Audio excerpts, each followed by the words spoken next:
everyone, it's Kelly at lek.com. I hope you're having a good day. The project today is making your own lawn flag. This will be part one, where we go ahead and create the design for the lawn flag. It's going to be very easy. Of course, you can put any design on there, but for the purpose of this video, I chose just basically to make a font, a split font. And what we're going to do, as you can see with my page setup, I'm going to be using 13 by 19 inch paper. So let's go ahead and click on the text icon, and what we're going to do is the letter C. Go ahead and highlight that character, and we're going to change the font by using the font panel at the top menu bar, or off to the side there's also a font icon, and we're going to go down the list and choose a font. In this case it is Stars and Swirls Monogram Banner by Scrappin' Fonts, and we have changed that font. We're going to enlarge it so we can see it a little bit better while we work with it. As you can tell, from the bottom of the font to that margin line, there's quite a bit of space in there, so we're going to fix that right now by right clicking on the selected design and releasing the compound path. So that right away just filled up that area from the bottom of the font to the margin, so making it a little bit smaller size. And now we're going to make a compound path and release the compound path again. And as you can tell, there are quite a few squares in the design, and each of those squares show separate elements from the main design, which is the letter C and those separator bars. So we're going to hold the shift key down and click on each of the stars, because I want to make them a different color from the main design.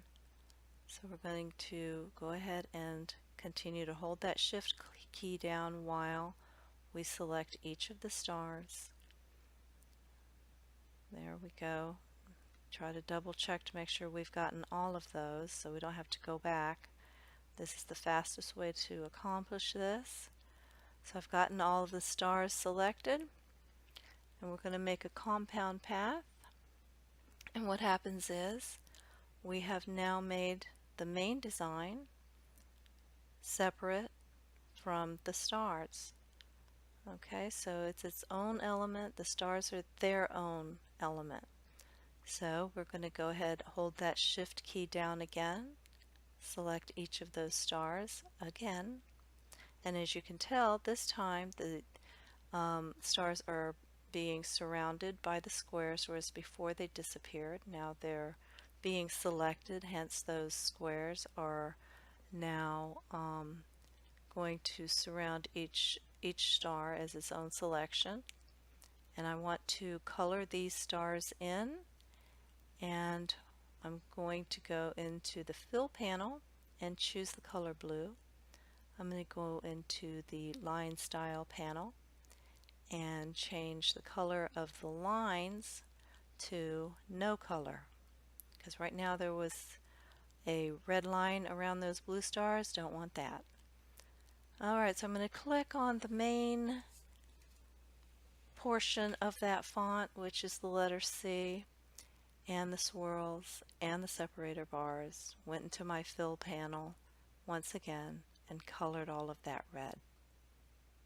So we have a red and blue font, which will be printed on a white lawn flag. So it's red, white, and blue for the July 4th holiday.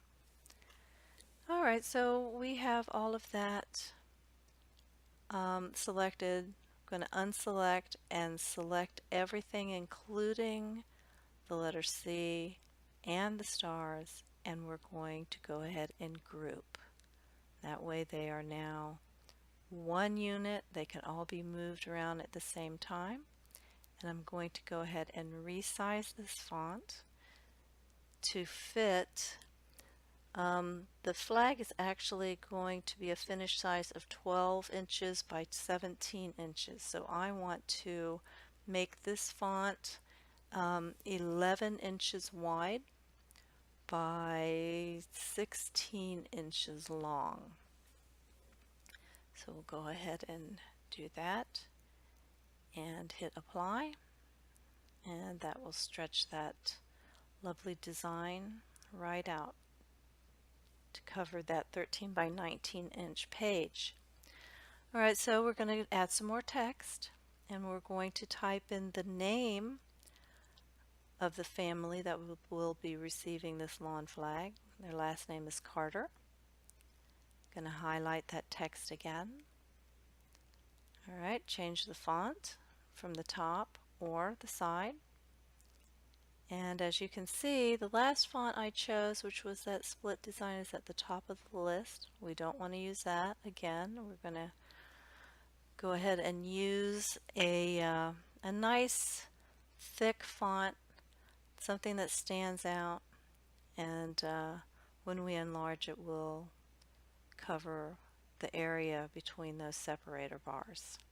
First thing we're going to do is color the characters from the fill panel, and then go into the line style again and choose no color, and go ahead and select the name, stretch it out a little bit. That might be a little bit much. And try to center it into between those separator bars as best we can. Shrink it up a little bit. There we go. That looks pretty good. Just get that centered on there. Shrink it up a little bit by bringing in the right side so that it's flush with that bottom separator bar. And look over to the left at the beginning of that line with the C, and try to make that also flush with those two separator bars. I tend to really fidget with the split monogram. I just want everything to look nice and centered. I like the fonts to be equally spaced. In this case, those fonts look fine as far as the spacing, but it's important to me to also have the text flush with those separator bars and centered in between them, from the top and bottom of all that text. So I keep playing, keep fidgeting. I never know when to leave well enough alone. So what I like to do is go ahead and zoom in on the text and get a better view. And the beginning, the left side looks pretty good. The right side, I don't know, could come out just a wee narsh, so I'm going to pull that out. No, put it back in. Yeah, looks good. Alright, looks perfectly centered to me. Go ahead and fit to window. Everything looks good, red, white, and blue. Gonna go ahead and select the entire design, and we're going to group it. So that is all one unit, one element. It'll all move together. So we want to go into our print properties, which we can either do file print or the print icon. I'm going to go into our preferences. My paper source is the rear paper feeder slot, so I'll choose that. My little warning comes up and I just say OK. Alright, my paper size is the Super B, which is the 13 by 19 inch paper. Considering how big this flag is, that's the paper size that will accommodate it. My paper type is Premium Presentation Matte, which is perfect for sublimation paper. My quality is high, and I try to make sure always that the print preview is on. That second tab is the More Options tab, and I want to make sure that the mirror image is checked. Alright, so I hit print. And a little bar comes up. Printer's thinking, the computer's thinking, they're working together. And give it a couple seconds. Yes, still working, and like magic,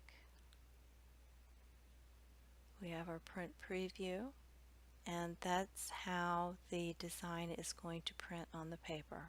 Mirror imaged so that it can be pressed on to the flag and it'll look beautiful when it's pressed. So this is part 1 of how to create the design. Please join me for part 2 on constructing the lawn flag and heat pressing it to the design to the flag through the use of sublimation ink and a heat press. Bye for now.